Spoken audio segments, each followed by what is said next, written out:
সময়ছোৱাত আমাৰ দায়িত্ব থাকিব আমি বিশেষকৈ মই তিনিটা কথাৰ প্ৰতি ভাৰতীয় জনতা পাৰ্টিৰ কাৰ্যকৰ্তাসকলক চকু দিবলৈ আহ্বান জনাম। সেনা বাহিনীৰ জোৱানসকল সীমান্তত আছে, স্বাভাৱিকভাৱে তেওঁলোকৰ পৰিয়ালসকল চিন্তিত হৈ থাকিব। নিজৰ আপোনজনৰ সুৰক্ষাৰ বাবে তেওঁলোকে ভগৱানৰ ওচৰত নিশ্চয় প্ৰাৰ্থনা কৰিব। সেই প্ৰাৰ্থনা ব্যক্তিগত হ'ব নালাগে, গোটেই অসমবাসী ৰাইজৰ হ'ব লাগে।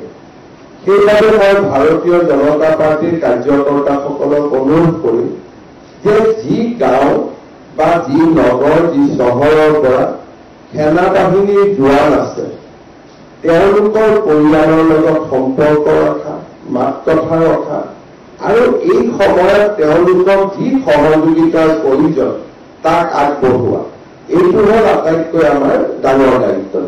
আমি খবৰ ল'ব লাগিব যে মোৰ গাঁৱত অমুকজন জোৱান সেনা বাহিনীত আছে, অমুকজন অফিচাৰ এয়াৰফৰ্চত আছে, অমুকজন বিষয়া নেভিত আছে, এই বা অমুকজন বিষয়া CRP BSFত আছে, যোনে সীমান্তত আজি যুঁজ কৰি আছে।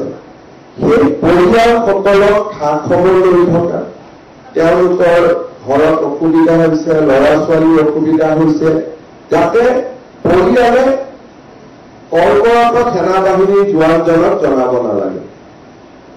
কাৰণ তেওঁৰ মনত চিন্তাৰ উদ্বেগ হ'ব।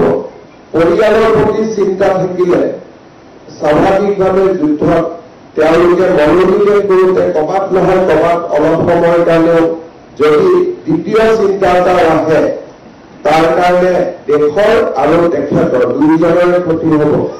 কিন্তু সেই চিন্তাখিনি যদি আমি লৈ লওঁ যে মোৰ ল'ৰাটোৰ এডমিশ্যনৰ কাৰণে চিন্তা হৈ আছে, মোৰ মা বেমাৰ হৈ আছে, মাৰ ঔষধৰ কাৰণে চিন্তা হৈ আছে, সীমাত থকা সেনা বাহিনীৰ জোৱানজনে যেতিয়া গম পাব যে মোৰ পৰিয়ালটোৰ দায়িত্ব বিজেপিয়ে লৈছে, তেতিয়া তেওঁ নিশ্চিতভাৱে তেওঁৰ দায়িত্ব পালন কৰিব।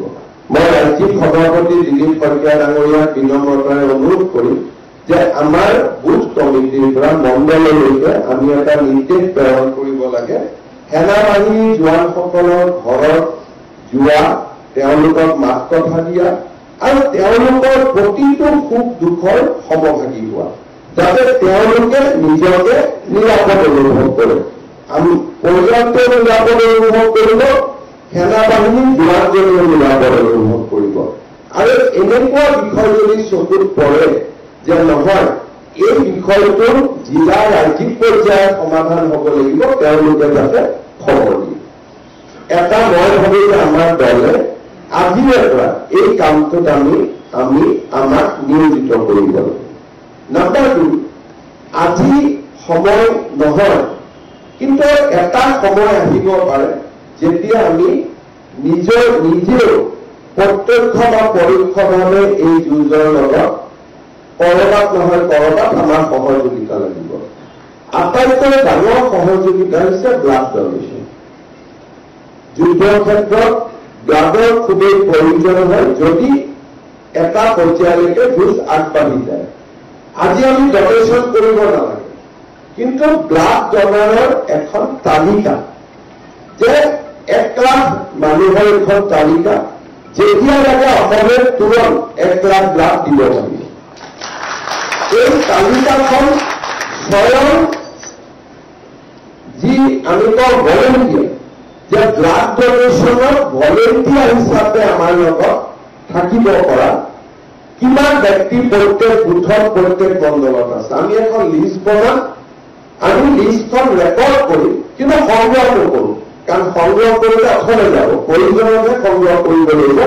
যে আজি যদি আমাক কয় যে গুৱাহাটীৰ পৰা 5,000 বটল ব্লাড ইমিডিয়েটলি পঠাব লাগে, আমাৰ হাতত 5,000 মানুহৰ সূচী ৰেডি থাকিব লাগিব। এই কামটো মোৰ মতেদি আমি আগবঢ়াব লাগে, সেইটো আমাৰ কাৰণে খুব ইম্পৰ্টেণ্ট। 3 নম্বৰ, এইকেইটা দিন আপোনালোকে যদি চাই যে পাকিস্তানৰ গোটেই লক্ষ্যটো হ'ল যে ভাৰতীয় লোকৰ মাজত বিভাজন। তেওঁলোকৰ এই গোটেই প্ৰপেগেণ্ডাটো চাই।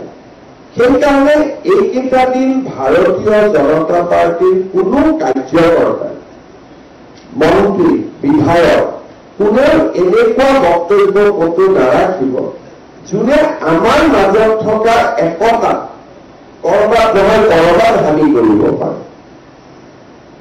আমি বৰঞ্চ মন্দিৰ, মছজিদ, গীৰ্জা, গুৰুদ্বাৰা আমি সকলোতে এইকেইটা দিন আমাৰ সম্পৰ্ক ৰাখিব লাগে। কাৰণ কৰবাত যদি কোনোবাই এটা নিগেটিভ প্ৰচাৰ চলায়, মন্দিৰ, মছজিদ, গুৰুদ্বাৰা, গীৰ্জাত থকা ব্যক্তিসকলে লগে লগে এইটো মিছা প্ৰপেগেণ্ডা, এইটো সঁচা নহয়। সেইকাৰণে এইকেইটা দিন আমি ধৰ্মীয় নেতা, ৰিলিজিয়াছ লিডাৰ্ছ, ৰিলিজিয়াছ ইনষ্টিটিউশ্যন এইখিনিৰ লগত বিজেপিয়ে যোগাযোগ ৰাখিব লাগে। কালি যদি সৰুকৈ ঘটনা এটা বোলে ধুবুৰীৰ পৰা হ'ল, ই ধুবুৰীত নাথাকে, ই গৈ পাকিস্তানী প্ৰপেগেণ্ডা হৈ যাব, যিটো সাধাৰণতে আমি ইগনোৰ কৰোঁ। এইকেইটা দিন আমি ইগনোৰ কৰিব নোৱাৰো। সেইকাৰণে আমাৰ আন এটা দায়িত্ব হ'ল সামাজিক সদ্ভাৱ।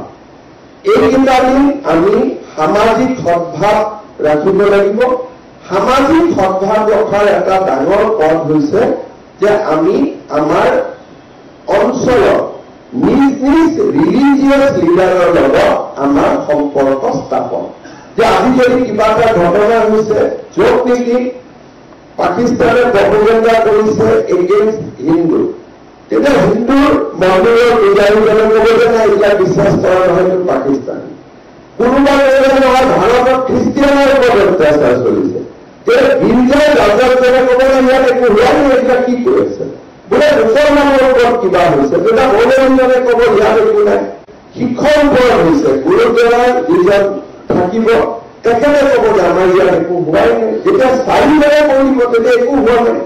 সেইকাৰণে সকলো ধৰ্মৰ মানুহৰ লগত এটা সম্পৰ্ক ৰক্ষা কৰা আৰু স্বাভাৱিকভাৱে আমি নিজে এনেকুৱা কোনো কাম নকৰি যিটো কামৰ কাৰণে সম্প্ৰীতিৰ পৰিৱৰ্তে আমিহে কাজিয়া লগাই দিলো, তেনেকুৱা হ'ব।